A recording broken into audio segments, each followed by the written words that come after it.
Hi guys, welcome back to my YouTube channel.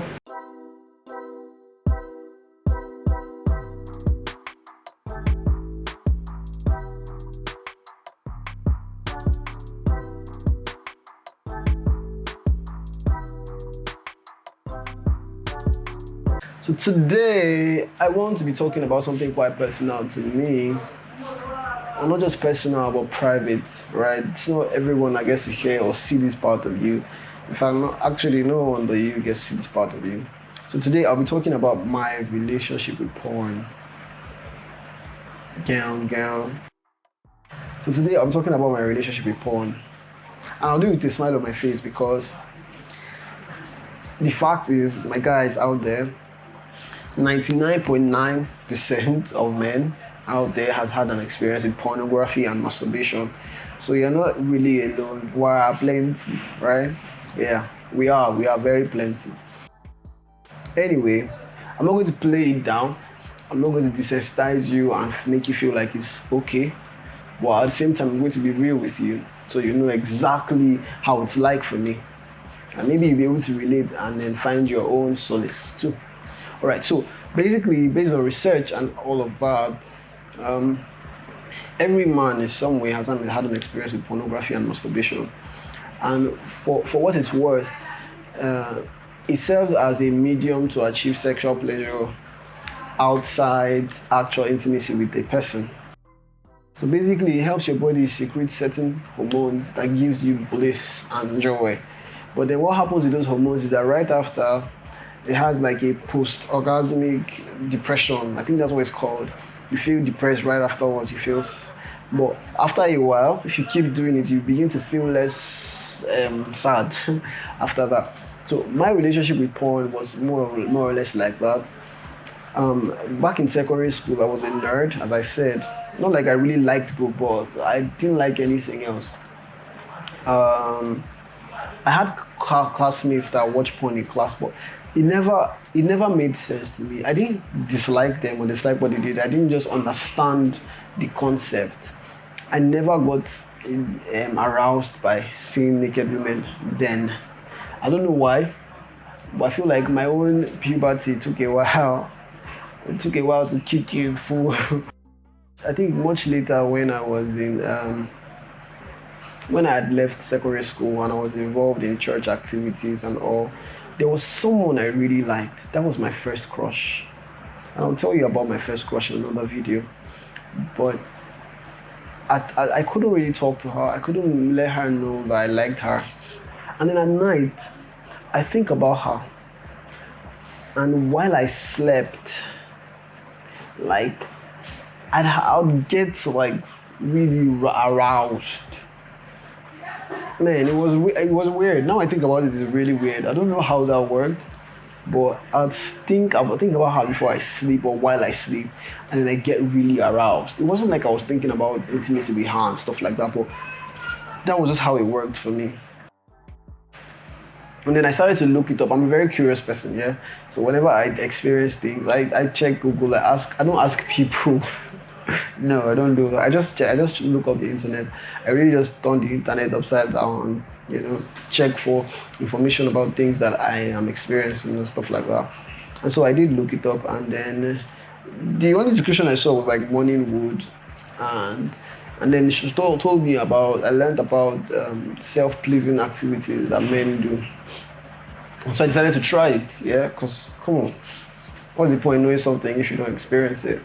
So I did try it, and it felt really good. It felt good to 10 seconds later. Jerk off, to masturbate. That's what it was. It felt really good, and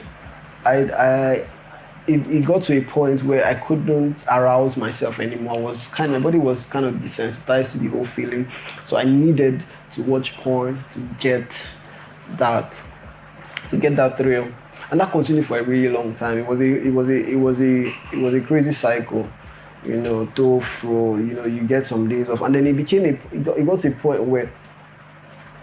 point where I knew, as a Christian, it was terrible. It was even harder for me because every time it did happen, I felt so much guilt. I'd cry, I'd pray, I pray for God to take it away. I read scriptures that could help me like really get myself. Sometimes I'll fast for days. It was a lot. It still is a lot, because when I think about it, it took a lot to consciously try. But the only reason I was trying so hard to become clean from porn was because I knew that I was messing with God's expectations for me. I knew I was messing with what God had planned for me. And it was something that had to stop. It was something that had to change. So I tried several things. People have talked about how you can break a habit in 21 days or make a habit in 21 days. I tried that. I tried a lot of things.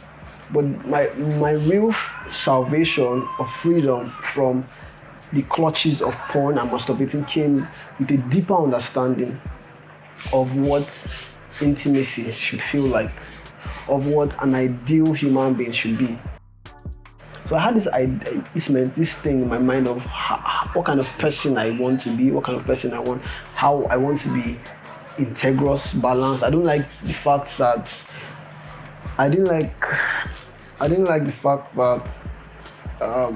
the things I say are not the things I do, or I have people that look up to me and I can't confidently tell them the truth because I'm not living the truth.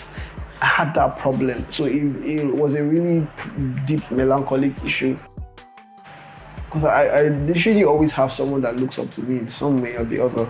And so it was a big personal judgment for me when I wasn't living up to the standards that I feel like they see in me.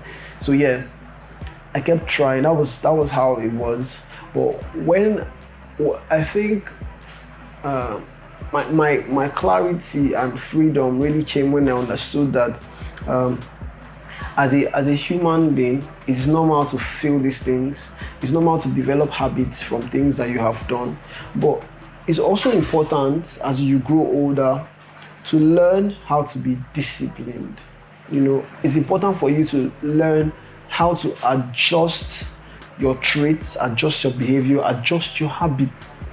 For me, that was what growth really looked like. So it was more of a resolve rather than letting my emotions pull me around and drag me around. Oh, because I feel this way, then I should do this.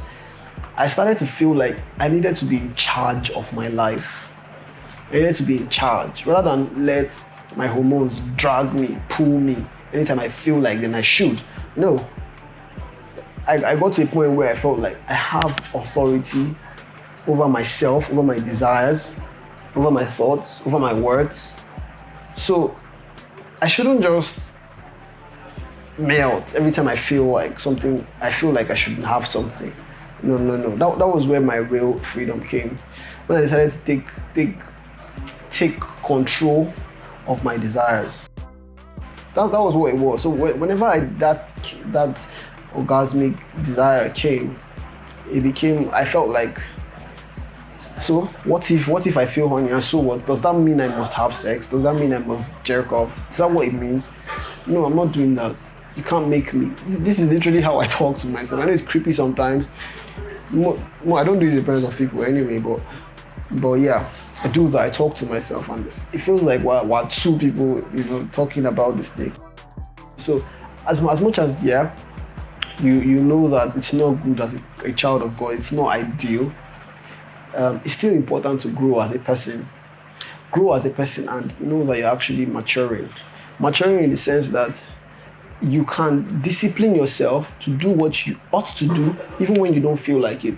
For example, you know that you have like a task to accomplish, rather than procrastinate. You can intentionally get into deep work. Turn your phone off, put it on silence or whatever. Set a timer of 1 hour, and then give that 1 hour, to that job you have to do. Focus on it, zone in on it. That's what maturity looks like. It's not that you're so perfect at it, but you can be intentional about your actions. So that was where real freedom came from me. When I started being intentional, when I felt like something was controlling me, I don't like to be controlled. Yeah. So I don't know how it's like for you. I know our stories are kind of very different or maybe similar. I really don't know. But I feel like this particular trait of intentionality, integrity, and discipline is something that everyone can apply to themselves. Realize that your affections, your emotions shouldn't control you. Your desires shouldn't control you. In more lewd terms, your shouldn't control you.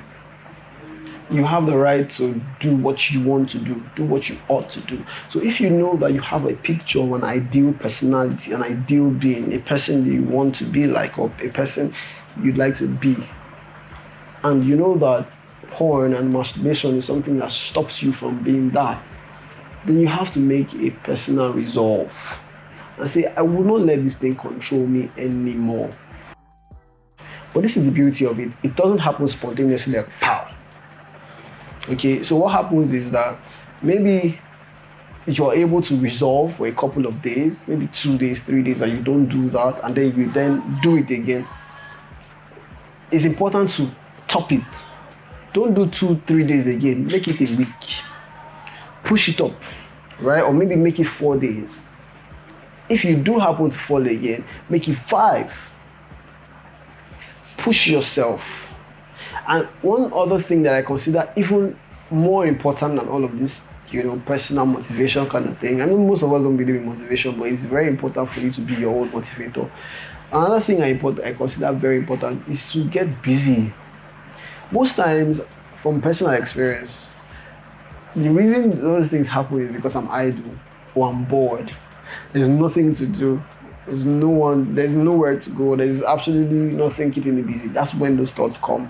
That's when I start to realize that, I can engage in this and just, take time, well time. You need to get things to do. You need to get a to-do list. You need to get busy. Even if you do not have a job per se, or you don't have anything to do, buy books. If you like novels, read novels. If you do not like novels, read something else. Read comics, read books. Borrow books, read, play video games, whatever it is you find to do. Even if it means starting a YouTube channel, please start a YouTube channel. Get yourself involved, get yourself engaged. That way, your body begins to condition into the kind of person you want to become, begins to condition into the kind of things you'd rather do. Those things that do not give you guilt trips or stuff like that. So anyway, that's a lot for me to give one day. I don't feel shame about these things anymore. I talk about it with whoever I feel like, because the Bible talks about how we are saved by the blood of the Lamb, one, and by the word of our testimony. The blood of the Lamb is the blood of Jesus that was shed on the cross. And the word of our testimony are those things we confess without shame, right? It's like, what really holds us down is the shame. By the time you let go of the shame and speak it out, the shame is gone, and then there's really nothing holding you back from stopping, because everybody already knows who you are. So what's the point? Now you can easily get out of it. So whenever we have shame or we feel condemned by the things we do, we feel like we can't really come out of it. But by the time we put some light into those kind of things, into the things that we consider shameful to us, by the time we let light get into it, then we experience our true salvation and freedom. So my guys, my niggas, I think it's you, yeah? So whatever it is you feel like you're struggling with, get your motivation up. Like, get yourself involved, get yourself intentionally involved in yourself to get better. Draft a to-do list. Do not stay idle.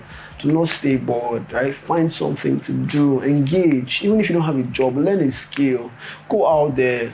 If you don't want to learn a skill, if you're an introvert, get on the computer system. Do something. Learn graphic designs, video edits, whatever it is you find to do it and do it well, man.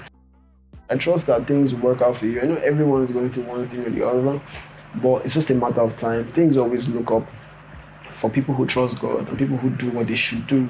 So yeah, man, I love you guys so much. Have a good one. See ya.